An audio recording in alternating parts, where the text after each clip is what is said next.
चाल एक डॉक्टर की, शारीरिक संबंध बनाने के बाद किया कत्ल। विभा केवट की उम्र 24 साल थी। सामान्य कटकाड़ी की विभा देखने में सुंदर होने के साथ पढ़ने लिखने में भी होशियार थी। चूंकि उसके घर की माली हालत अच्छी नहीं थी, इसलिए पिछले 2 सालों से वह फैमिली दंत चिकित्सालय में अटेंडेंट की नौकरी कर रही थी। सतना के धावरी स्थित कलेक्ट्रेट रोड पर यह दंत चिकित्सालय डॉक्टर आशुतोष त्रिपाठी का था। विभा का घर मल्लाह मोहल्ले में था।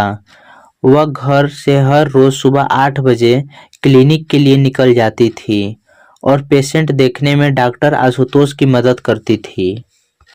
दोपहर में वह लंच करने के लिए घर लौटती थी। लंच के बाद फिर वापस क्लिनिक में लौट आती थी। रात के 8 बजे डॉक्टर आशुतोष त्रिपाठी क्लिनिक बंद करके कार से पहले विभा को उसके घर के पास छोड़ता, फिर अपने घर जाता था। वह विभा की रोज की दिनचर्या थी। नौकरी में अपना अधिकतर समय देने के बाद विभा पढ़ाई के लिए समय निकाल लेती थी। उसका सपना एलएलबी करके वकील बनने का था। वह एक प्राइवेट कॉलेज से एलएलबी कर रही थी। चूंकि घर की हालत सही नहीं होने के कारण वह अपनी पढ़ाई के खर्चों को पूरा करने में असमर्थ थी, इसलिए पिछले 2 सालों से इस क्लिनिक में नौकरी कर रही थी। वह अपने काम से खुश थी और जिंदगी सामान्य ढर्रे पर चल रही थी। वह रोज की तरह घर से ड्यूटी पर गई थी। दोपहर के समय वह घर आई और लंच करके वापस ड्यूटी पर लौट गई। उस रात 9 बजे तक वह घर नहीं लौटी तो उसके पिता राम नरेश केवट और माँ रमरतिया की आंखों में परेशानियां के बादल घुमड़ने लगे। उसका मोबाइल फोन भी स्विच ऑफ था। उसके मन में तरह तरह के बुरे ख्याल आ रहे थे। रात भर इंतजार के बाद सुबह भी विभा घर नहीं लौटी तो क्लिनिक खुलने के समय दोनों डॉक्टर से मिलने उसके क्लिनिक जा पहुंचे। डॉक्टर आशुतोष क्लिनिक में पेशेंट देख रहे थे।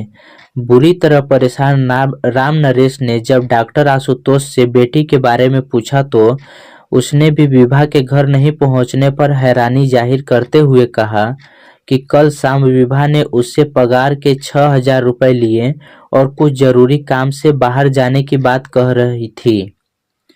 लगता है उसने कहीं दूसरी जगह काम पकड़ लिया। चिंता न करो, वह कुछ दिनों में खुद ही घर लौट आएगी। राम नरेश और रमरतिया वहां से घर लौट आए और बराबर विभा के मोबाइल पर कॉल कर उससे संपर्क साधने का प्रयास करते रहे, लेकिन बीती रात से ही उसका मोबाइल स्विच ऑफ आ रहा था। राम नरेश ने अपने सभी रिश्तेदारों से फोन कर पूछा, लेकिन निराशा ही हाथ लगी। बाद में राम नरेश ने फिर डॉक्टर आशुतोष त्रिपाठी से विभा के बारे में पूछा तो उसने बताया कि विभा ने उसके यहाँ से नौकरी छोड़ दी है। वह तुम लोगों से नाराज है और किसी दूसरी जगह पर कमरा लेकर रहने लगी है। उसने अपना फोन नंबर भी बदल लिया। विभा ने कहा पर कमरा लिया है इसकी जानकारी उसे नहीं है। बेटे के अलग रहने की बात राम नरेश और रमरतिया के गले से नहीं उतरी, फिर भी उन्होंने बेटी की तलाश में शहर का चप्पा चप्पा छान मारा, लेकिन वह उसका पता लगाने में नाकामयाब रहे। किसी की समझ में नहीं आ रहा था कि उसे जमीन निगल गई या आसमान खा गया। दरअसल विभा के माता पिता को ऐसा लग रहा था जैसे डॉक्टर को विभा के बारे में जानकारी है और वह शायद बाद में विभा के बारे में उन्हें बता देगा। विभा की तलाश करते करते 1.5 महीने गुजर जाने के बाद भी जब उसका पता नहीं चला तो रमरतिया ने 1 फरवरी 2021 को धवारी की सिटी कोतवाली में बेटी की गुमशुदगी दर्ज करा दी और पुलिस अधिकारियों से उसे तलाश करने की गुहार लगाई। सिटी कोतवाली इंस्पेक्टर अर्चना द्विवेदी ने 24 वर्षीय युवती विभा केवट के गायब होने के मामले को गंभीरता से लिया। वह इसकी जांच में जुट गई। इंस्पेक्टर अर्चना द्विवेदी ने विभा के माता पिता से उसके गायब होने के बारे में विस्तार से पूछताछ की तो उन्होंने बताया कि 14 दिसंबर की सुबह विभा डॉक्टर आशुतोष के क्लिनिक में ड्यूटी पर गई थी। वहां जहां डॉक्टर के अनुसार उसने शाम तक ड्यूटी की। इसके बाद वह डॉक्टर से 6,000 रुपये लेने के बाद कहीं दूसरी जगह रहने चली गई। उसने अपना मोबाइल नंबर भी बदल लिया था। यह जानकारी मिलने के बाद इंस्पेक्टर अर्चना द्विवेदी ने डॉक्टर आशुतोष त्रिपाठी को कोतवाली बुलाकर उससे विभा केवट के बारे में पूछताछ की। थोड़ी पूछताछ के बाद डॉक्टर आशुतोष को घर जाने की इजाजत मिल गई। लेकिन डॉक्टर के बराबर बदले बयानों को लेकर इंस्पेक्टर अर्चना द्विवेदी को उस पर संदेह हो गया था। उन्होंने डॉक्टर आशुतोष त्रिपाठी और विभा के मोबाइल नंबर की कॉल डिटेल्स निकलवा कर देखी तो पता चला कि विभा ने आखिरी बार 14 दिसंबर को डॉक्टर आशुतोष त्रिपाठी से 750 सेकंड बातें की थी। इसके बाद उसका मोबाइल स्विच ऑफ हो गया था, जो फिर ऑन नहीं हुआ था। इसका मतलब था कि विभा के गायब होने का राज डॉक्टर आशुतोष को मालूम था। इंस्पेक्टर अर्चना द्विवेदी ने डॉक्टर आशुतोष त्रिपाठी को दोबारा थाने बुलाकर मनोवैज्ञानिक तरीके से कुरेदना शुरू किया, तो वह ज्यादा देर तक नहीं टिक सका।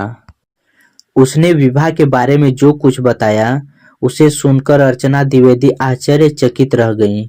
उसने बताया कि दरअसल विभा की कत्ल हो चुका है और उसकी लाश एक गड्ढे में दबा दी गई थी। कत्ल की बात पता चलते ही इंस्पेक्टर अर्चना द्विवेदी ने डॉक्टर आशुतोष को गिरफ्तार कर लिया और इसकी सूचना सतना के एसपी विजय प्रताप सिंह को दी। 20 फरवरी 2021 शनिवार को एसपी विजय प्रताप सिंह, तहसीलदार अनुराधा सिंह, नायब तहसीलदार हिमांशु भल्वी, यातायात थाना प्रभारी राजेंद्र सिंह राजपूत और इंस्पेक्टर अर्चना द्विवेदी आरोपी डॉक्टर आशुतोष के साथ घटना स्थल पर पहुंचे, जहां पर विभा की लाश एक गड्ढे में दबी थी। मिल गई विभा की लाश। डॉक्टर आशुतोष की निशानदेही पर नगर निगम के श्रमिकों की मदद से गड्ढे की खुदाई की गई, तो कुछ देर खुदाई के बाद उसमें से एक कुत्ते की लाश निकली। कुत्ते की लाश को बाहर निकालने के बाद चौड़ी और खुदाई की गई। वहां एक युवती की लाश दिखाई पड़ी। लाश को बाहर निकाला गया। लाश के गले में एक दुपट्टा, कमर के नीचे लोअर मौजूद था। राम नरेश केवट और उसकी पत्नी रमरतिया को लाश दिखाई गई तो दोनों ने कपड़ों के आधार पर उसकी पहचान अपनी बेटी विभा केवट के रूप में की। शिनख्यात हो जाने के बाद लाश पोस्टमार्टम के लिए भेज दी गई। डॉक्टर आशुतोष के बयान और पुलिस की तहकीकात के आधार पर विभा केवट हत्याकांड के पीछे एक सनसनीखेज कहानी उभरकर सामने आई। सतना के धावरी इलाके में चांदमारी रोड मंगल भवन के पीछे अंग्रेजी के शिक्षक नरेंद्र त्रिपाठी अपने परिवार के साथ रहते थे। वह राजकीय कन्या विद्यालय धावरी में नौकरी करते हैं। उनके 2 बेटे हैं। बड़ा बेटा अभिषेक त्रिपाठी छत्तीसगढ़ के रायपुर शहर स्थित एक रियल इस्टेट फर्म के बतौर फाइनेंस मैनेजर कार्यरत हैं। दूसरा बेटा आशुतोष डेंटिस्ट है। 2 साल पहले आशुतोष को अपने क्लिनिक के लिए एक अटेंडेंट की जरूरत थी। मल्ला मोहल्ले में रहने वाली राम नरेश केवट की दूसरी बेटी विभा को जब इस नौकरी के बारे में पता चला तो उसने डॉक्टर आशुतोष से मिलकर उसके यहाँ काम करने की इच्छा जाहिर की। डॉक्टर आशुतोष ने विभा को क्लिनिक से संबंधित जरूरी कामकाज के बारे में समझाते हुए जब सैलरी के बारे में उसे बताया तो उसने वहां काम करने के लिए हामी भर दी। यह बात सन 2018 की थी। डॉक्टर आशुतोष ने विभा को क्लिनिक से संबंधित सभी बातों को समझाने के बाद यह भी समझा दिया कि वहां आने वाले पेशेंट के साथ किस प्रकार का व्यवहार करना है। फिर उसे अपना मोबाइल नंबर देते हुए कहा कि अगर उसकी अनुपस्थिति में उसे कोई भी मुश्किल आए तो मुझे कभी भी कॉल कर सकती है। उसी समय विभा डॉक्टर आशुतोष ने अपने अपने मोबाइल में एक दूसरे के नंबर सेव कर लिए। विभा तेज तर्रार युवती थी। कुछ ही दिनों में वह सारा काम सीख गई। उसकी कुशलता देखकर डॉक्टर आशुतोष भी खुश हुआ। विभा यहाँ काम पाकर पूरी तरह संतुष्ट थी, क्योंकि उसके प्रति डॉक्टर का व्यवहार ठीक था। वह वेतन भी टाइम से दे देता था। इस तरह धीरे धीरे समय का पहिया घूमता रहा। साल भर गुजर जाने के बाद डॉक्टर आशुतोष और विभा आपस में काफी घुल मिल गए थे। पेशेंट की मौजूदगी में वे दोनों एक दूसरे से सिर्फ काम की ही बातें करते थे, लेकिन जब वहाँ कोई नहीं होता तो वे हंसी मजाक से लेकर दुनिया जहान की बातें करते थे।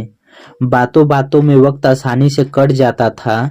इसी दौरान डॉक्टर आशुतोष ने मन ही मन विभा को पाने की योजना तैयार की और उस पर अमल करना आरंभ कर दिया। अपनी योजना के तहत शाम को जब वह क्लिनिक बंद करता तो घर जाने से पहले विभा को उसके घर छोड़ने जाने लगा।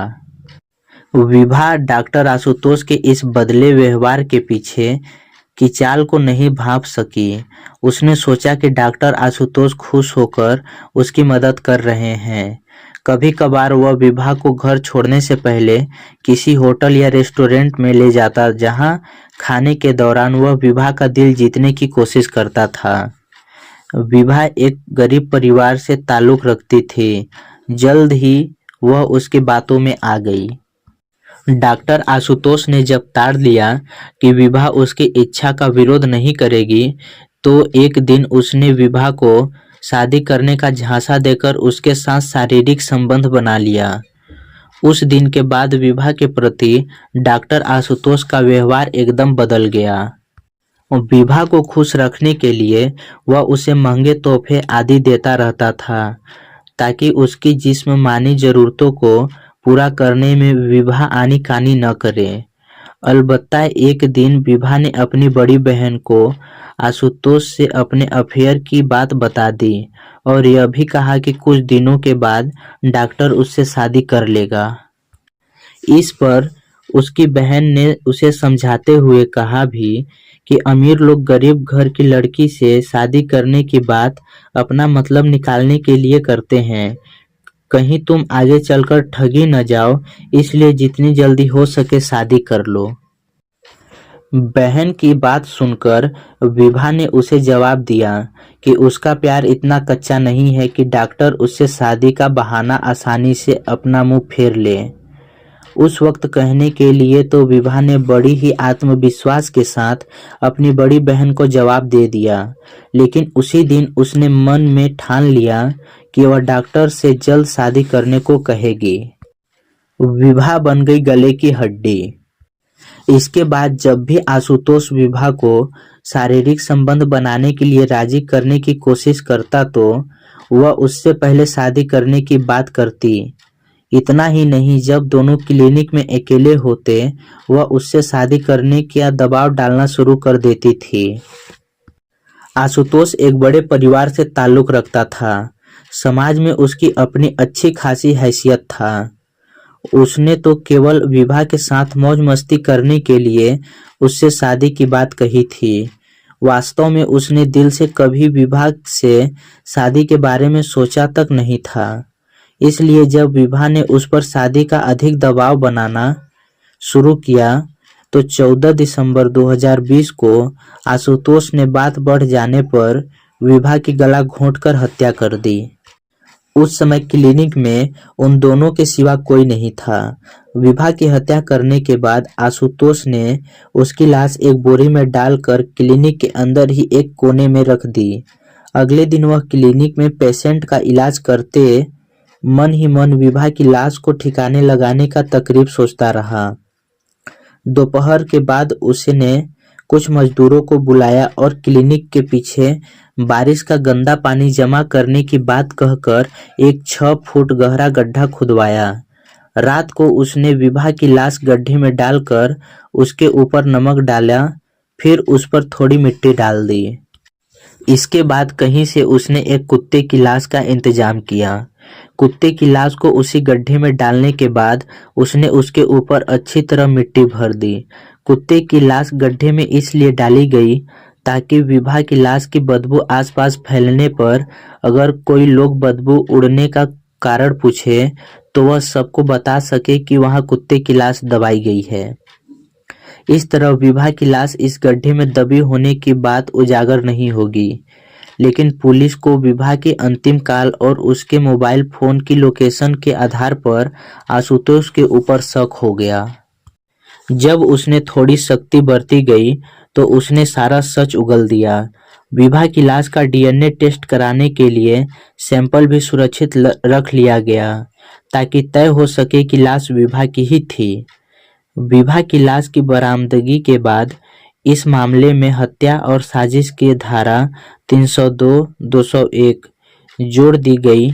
पुलिस ने आशुतोष त्रिपाठी से पूछताछ करने के बाद उसे गिरफ्तार कर सतना के अदालत में पेश किया, जहां से उसे न्यायाधीश हिरासत में भेज दिया गया।